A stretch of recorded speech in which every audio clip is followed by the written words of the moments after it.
আমার মেয়ে যখন ছোট তখন ও একটা ফর্ম ফিল আপ করতে গিয়ে বলে যে আম্মু সবার আম্মুর কাছে লেখে কেউ ডাক্তার, কেউ ইঞ্জিনিয়ার, কেউ ব্যবসা করে, মানে এক একজন এক একটা, কেউ শিক্ষিকা। তো আমার আম্মু গৃহিণী, আমার লিখতে যেন কেমন লাগে। কথাটা আমার খুব লাগছে যে আমি তো আসলে আমি উচ্চ শিক্ষিত, আমি মাস্টার্স করছি। আসলেই তুমি এটা সত্যি কথাই বলছেন।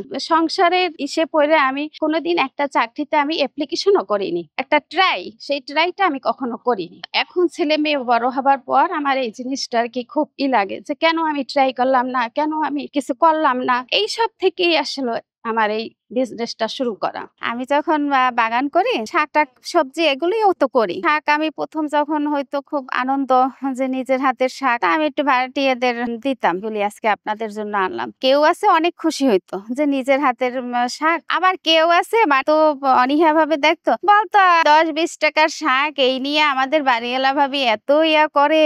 আবার আমি ছাদে কাজ করতাম, নিচে নামতাম একটু এলোমেলো ভাবে, আরে ভাবি আপনি এই কি 10-20 টাকা শাক পাতার জন্য এত কষ্ট করেন, রোদের মধ্যে পড়েন, সন্ধ্যায় শীতের মধ্যে কাজ করেন, ভ্যান গাড়ি দিয়ে এগুলি কিনতে পাওয়া যায়, এইরকম আর কি বলতো। তারা এখন আমার এই ছাদ এবং এত লোকজন আসে আমার কাছে, এগুলি দেখে তারা বলে যে ভাবি আপনি যে এত দূর আগাই যাবেন এগুলি তো ভাবতেই পারি নাই, মাশাআল্লাহ আপনি তো বেশ ভালোই আগাইছেন না, এগুলি এখন বলে। এখন ওরা কিছু বলতে পারে, এখন আমি কিছু আর্ন করি, এখন আমার কাস্টমার আছে।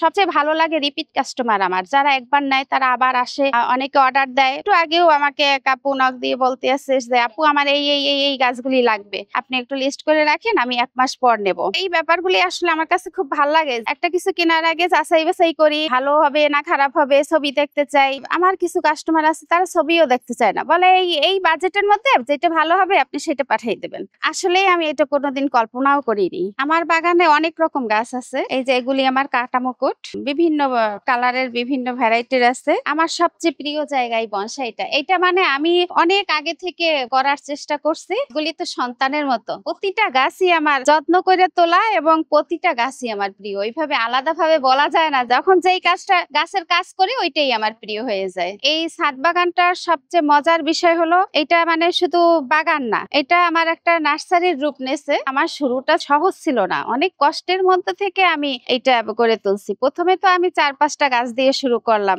আমি অনেক গাছ কিনছি, অনেক গাছ মরছে, মন খারাপ হয়ে গেছে। দেখা গেছে 5টা কিনছি, 2টা গাছই আমার ছিল না, মরে গেছে আনার পর। এরপরে আরেকটা গাছ দেখছি যে না খুব সুন্দর, এরা ফুল দিচ্ছে, ফল দিচ্ছে, যেইটা বাঁচছে ওইটা দেখে মানে আমি মানে খুব উৎসাহিত হয়েছি যে না ঠিক আছে হয়তো হবে। প্রথমে 4টা কিনছিলাম ফলের গাছ আর কি, আর একটা অ্যালোভেরা কিনছিলাম। ছোটবেলা থেকেই গাছ পছন্দ করতাম, কিন্তু আমার লাগানোর মতো সেরকম কোনো জায়গা ছিল না। বাড়িটা করার পর আস্তে আস্তে আর কি ইচ্ছা হইলো যে এখন তো একটু ছাদ আছে, আমি একটু দেখি আস্তে আস্তে পারি কিনা কিছু করতে। প্রথমে তো বাগান শুরু করলাম, 1-2টা করে গাছ আনলাম। তারপরে প্রথম আমি গাছের যত্ন বুঝতাম না, কোন গাছটা ছায়ায় থাকবে, কোন গাছটা রোদে থাকবে, কোনটার পরিবেশ কেমন, ইনডোর আউটডোর, এগুলি মানে আসলে আমার কোনো জ্ঞানই ছিল না। যে কারণে আমার অনেক গাছ আমি মাইরে ফেলছি নিজের হাতে। যেভাবে করা লাগবে তার মানে ঠিক বিপরীত কাজটা আমি করতাম। তো এভাবে অনেক গাছ মরার পর আমি মানে আবার এগুলা থেকেই শিখছি যে এই গাছটা কেন মারা গেছে। যার কাছ থেকে কিনছি তাকে জিজ্ঞেস করছি, বলছে আপা আপনি তো রোদে রাখছেন গাছ, তাহলে কি হয়, কিভাবে কি হবে। তারপর আস্তে আস্তে যে না এই গাছটা রোদের, এই গাছটা ছায়ার, এইটা আউটডোর, এইটা বেলকনিতে ভালো হয়, এটা ছাদে ভালো হয়, এইটা রোদ বেশি পেলে ফল বেশি দেয়, ফুল বেশি দেয়। এখন আমি মোটামুটি গাছ সম্পর্কে আমার পুরোপুরি হয়ে গেছে। মন খারাপ হয়েছে আমার, হবে না এইসব বাগান টাগান, এইসব গাছপালার কোনো কাজ আমারে দিয়া সম্ভব না, এরকম মনে হয়েছে। তারপর আবার করছি, আমি একটু লেখাপড়া করছি।